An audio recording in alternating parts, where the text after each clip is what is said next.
प्रिय विद्यार्थियों, आज हम चर्चा करेंगे जैव विकास। जैव विकास क्या है, इसके संबंध में जो है हम विस्तृत चर्चा करेंगे।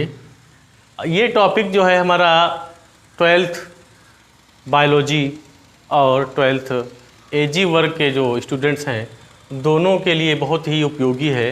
12 एजी में भी है ये टॉपिक और 12 बायोलॉजी वर्ग में भी ये टॉपिक है। तो आज हम चर्चा करते हैं कि जैव विकास क्या है, जैव विकास की डिफिनेशन क्या होती है। सबसे पहले हम देख लेते हैं कि जैव विकास क्या है। जैसा कि नाम से ही स्पष्ट है, जैव विकास मतलब जीवों का विकास। तो परिभाषा इसकी होती है निम्नतम या सूक्ष्म जीवों में क्रमागत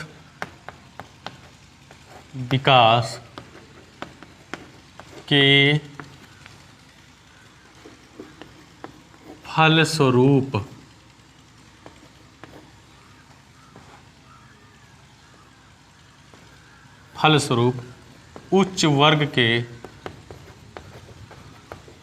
जीवों का विकास ही जैव विकास कहलाता है।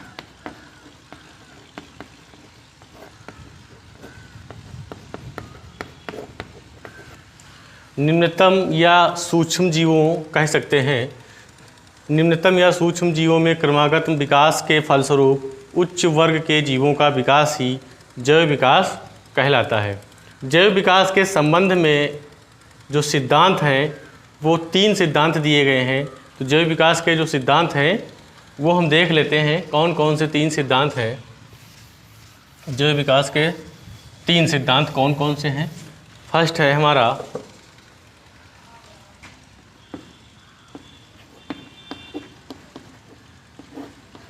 लैमार्कवाद।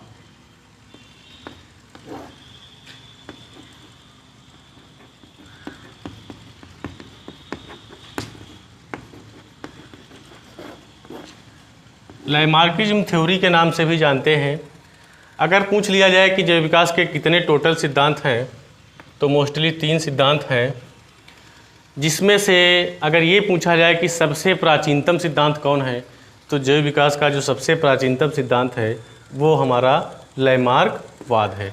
इसका नाम लैमार्कवाद क्यों पड़ा? इसका नाम लैमार्कवाद एक वैज्ञानिक थे लैमार्क, जिनके नाम से लैमार्कवाद इसका जो है इस थ्योरी का नाम पड़ा। तो लैमार्क का जो पूरा नाम है वो हम पहले जान लेते हैं। लैमार्क का पूरा नाम जीन बैप्टिस्ट डी लैमार्क। ये लैमार्क का पूरा नाम है, जीन बैप्टिस्ट डी लैमार्क। इन्होंने अपने कथन, अपने सिद्धांत, जो इनकी बुक थी उस बुक में, अपनी किताब में अपने कथन को प्रकाशित किया। इनकी किताब का नाम, जो इनकी पुस्तक है उसका नाम कंपटीशन में भी पूछा जाता है और एग्ज़ाम में भी पूछ लिया जाता है, बोर्ड परीक्षा में भी पूछ लिया जाता है। लैमार्क की पुस्तक का नाम तो वो है फिलॉसफी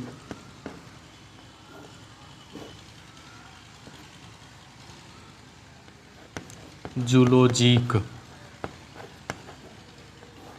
फिलॉसफी जूलॉजिक ये लैमार्क की पुस्तक का नाम है।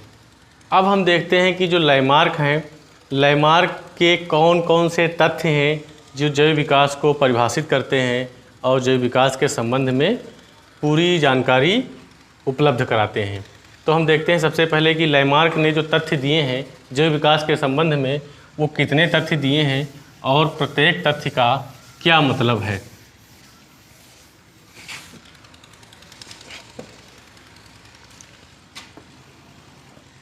जैव विकास के संबंध में लैमार्क के द्वारा 4 तथ्य दिए गए थे। फर्स्ट है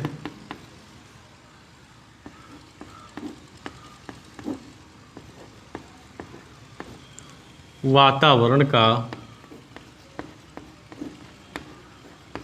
सीधा प्रभाव। सारे टॉपिक्स लिख लेते हैं, सारे तथ्य इनके, इसके बाद पर्टिकुलर चर्चा करते हैं। पहला है तथ्य, वातावरण का सीधा प्रभाव, मतलब एटमॉस्फेयर का सीधा प्रभाव जीवधारी के जैव विकास में पड़ता है। दूसरा है अंगों में वृद्धि की प्रवृत्ति।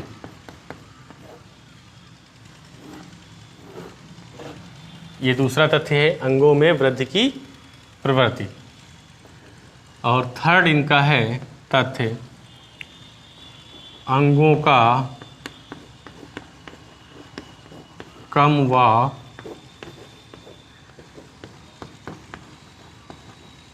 अधिक उपयोग। तीसरा तथ्य है इनका, अंगों का कम व अधिक उपयोग। और चौथा तथ्य है, बहुत ही इम्पोर्टेंट है, उपार्जित लक्षणों की वंशागति।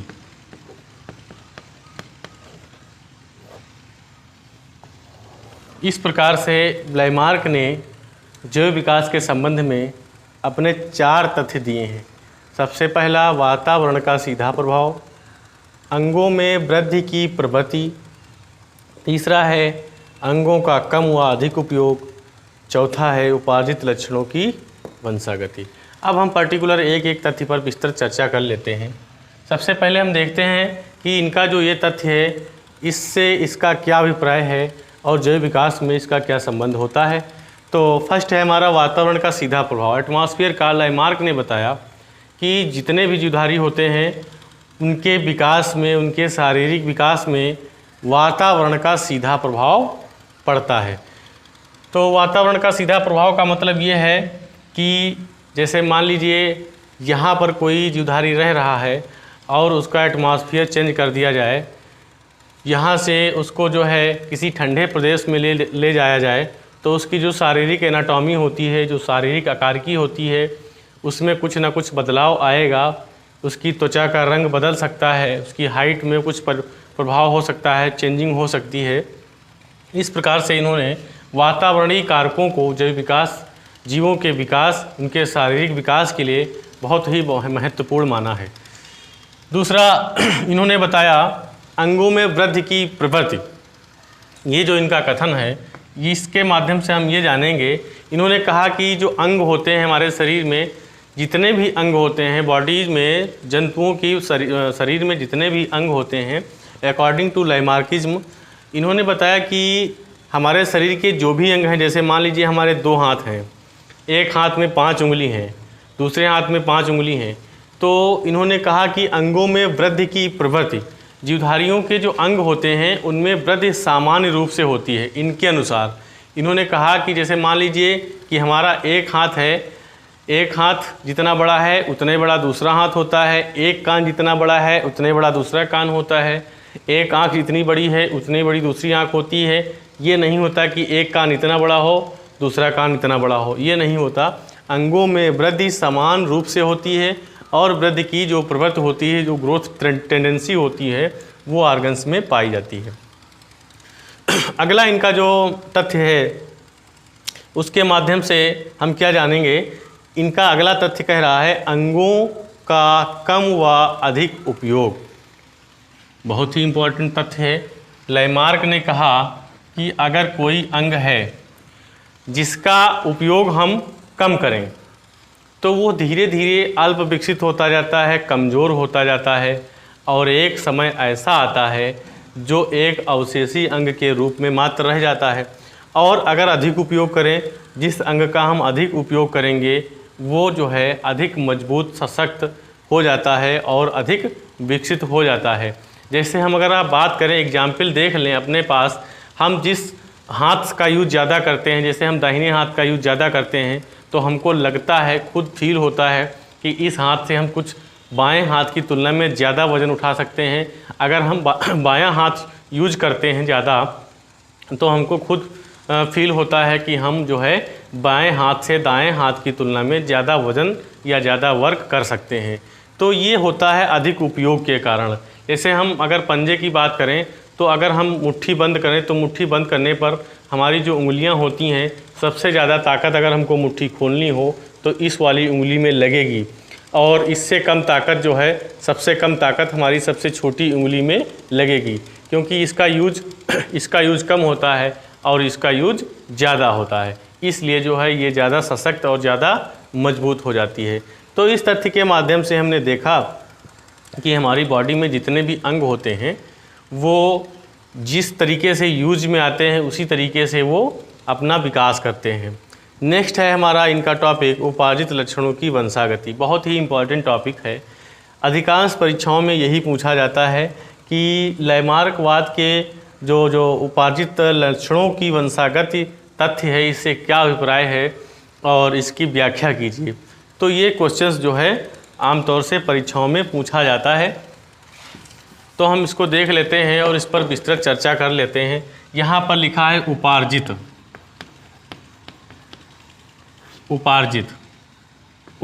लक्षण, और एक चीज़ लिखा है वंशागति।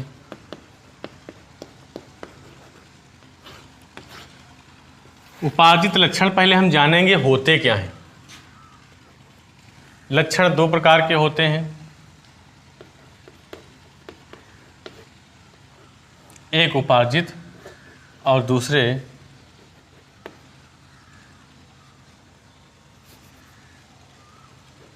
आनुवांशिक। आनुवांशिक लक्षण हमको माता पिता से मिलते हैं।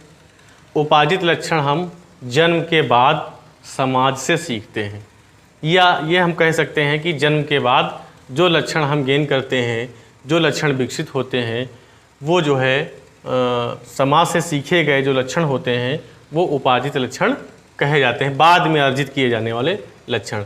तो लैमार्क ने कुछ एग्जाम्पल्स दिए थे, उसके माध्यम से उपार्जित लक्षणों की व्याख्या भी की थी। इसके पहले हम अभी एक तथ्य पढ़े हैं, अंगों का कम उपयोग और अधिक उपयोग के बारे में। थोड़ा सा इसमें जो है कुछ डिटेल्स एग्जाम्पल देने के लिए छूट गया, उसको हम देख लेते हैं, फिर आगे पढ़ते हैं। इसमें जो है अंगों का कम उपयोग और अधिक उपयोग के बारे में हमने अभी बताया था कि अधिक अगर उपयोग करते हैं तो अधिक विकसित होता है, कम उपयोग करते हैं तो कम विकसित होता है। इसके लिए इन्होंने सांप का एग्जाम्पल दिया था। इन्होंने कहा कि बहुत पहले जो है सांपों में टांगें हुआ करती थी, और वो जो है जब चलते थे तो सरक सरक कर चलते थे, तो जब टहनियों में झाड़ियों में होकर के सांप गुजरता था तो उसकी जो टांगें होती थी वो अवरोध उत्पन्न करती थी चलने में।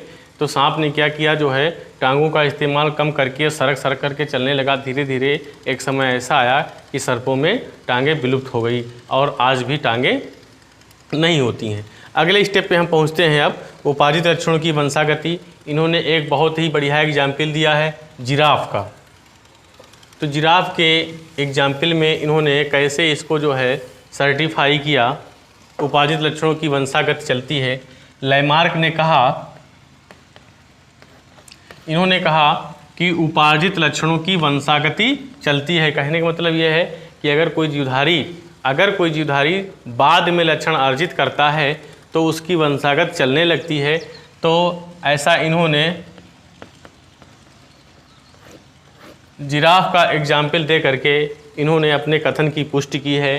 हालांकि इसकी बहुत ही आलोचनाएं हुई हैं और एट लास्ट इस तथ्य से सहमति साइंटिस्ट ने नहीं दर्ज की और इसको खारिज ही कर दिया गया।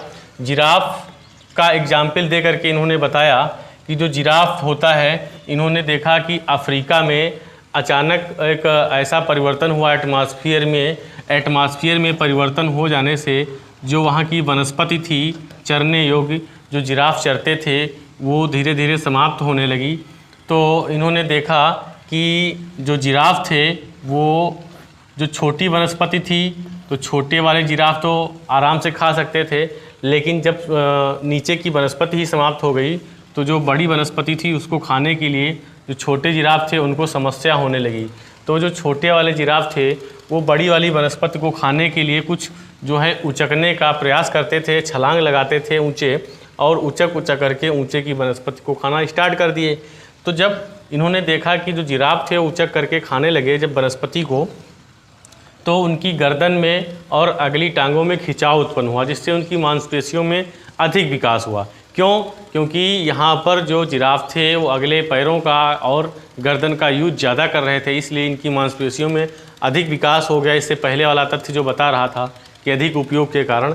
तो जब अगली टांगों से छलांग लगाते थे, उचकते थे, और गर्दन की जो मांसपेशियाँ थीं उनमें खिंचाव उत्पन्न हुआ, तो इस प्रकार से उनकी गर्दन की लंबाई और अगली टांगों की लंबाई में अचानक वृद्धि हो गई। उस वृद्धि के फलस्वरूप जब उनसे नए जिराफ उत्पन्न हुए, तो अकॉर्डिंग टू लाइमार्क, इनके अनुसार जितने भी जिराफ हुए वो सब लंबी गर्दन और लंबी टांगों वाले ही होते गए। इस प्रकार से जो जिराफ थे, जिराफों में इन्होंने बताया कि बाद में जो विकसित हुआ लक्षण वनस्पति के नष्ट हो जाने के कारण, जब उनमें उनकी गर्दन में और पैरों की लंबाई में वृद्धि हुई, वही उपार्जित लक्षण आगे वंशागत होता गया। इस प्रकार से इन्होंने अपने कथन की पुष्टि की, लेकिन इनकी आलोचना भी हुई, इस कथन की आलोचना हुई। तो इसमें क्वेश्चन पूछ लिया जाता है कि उपार्जित लक्षणों की वंशागति जो लाइमार्क का तथ्य है, इसकी जो आलोचना हुई वो किस वैज्ञानिक के द्वारा की गई? तो एक वैज्ञानिक थे वीज़मैन, इनके द्वारा लाइमार्कवाद की आलोचना की गई। इनके द्वारा जो है ये जो तथ्य है उपार्जित लक्षणों की वंशागति, इसकी आलोचना की गई। वीज़मैन ने बताया कि लाइमार्क का जो ये तथ्य है ये सही नहीं है, उपार्जित लक्षणों की वंशागति हो ही नहीं सकती है। कई इन्होंने एग्जाम्पल पेश किए। इन्होंने कहा कि अगर उपार्जित लक्षणों की वंशागति होती तो बाद में अर्जित किए गए लक्षण वंशागत हो जाते। जैसे पहलवान का लड़का पहलवान नहीं होता है, अगर कोई पढ़ लिख करके डॉक्टर बन जाता है तो बाद में अर्जित किया गया लक्षण है, डॉक्टर बाद में बना है, जन्म से कोई डॉक्टर नहीं होकर के आता है।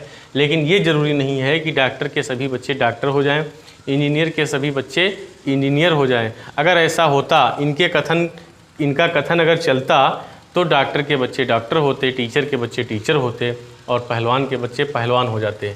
एक चीज़ और, हमारे भारत में सदियों से स्त्रियों में नाक कान छेदने की प्रथा चलती आ रही है, फिर भी हम देखते हैं कि जन्म के बाद जो बच्चे होते हैं उनमें नाक कान छिदे नहीं होते हैं। वो जो है बाद में ही उनमें नाक कान छेदने की प्रथा होती है। लेकिन इस तथ्य की अगर बात की जाए तो इस तथ्य के आधार पर सभी बच्चों में जो तुरंत जस्ट जो है जन्म के बाद उनकी नाक कान छिदी होनी चाहिए। इस प्रकार से कई बिंदुओं को लेकर के इस तथ्य की, इस कथन की जो है आलोचना की गई, और एट लास्ट जो है इससे सहमति दर्ज नहीं हुई। तो स्टूडेंट्स जो है अब हम नेक्स्ट वीडियो में पढ़ेंगे अगला, इसका जो सिद्धांत है जैव विकास का, वो है हमारा डार्विनवाद, डार्विनिज्म थ्योरी, जिसे हम जानते हैं डार्विनिज्म थ्योरी के नाम से जानते हैं। डार्विन थ्योरी को हम प्रकृति का वर्णवाद या प्रकृति का चयनवाद के नाम से भी जानते हैं। तो नेक्स्ट वीडियो में हम उसको डिटेल में पढ़ेंगे। थैंक्स।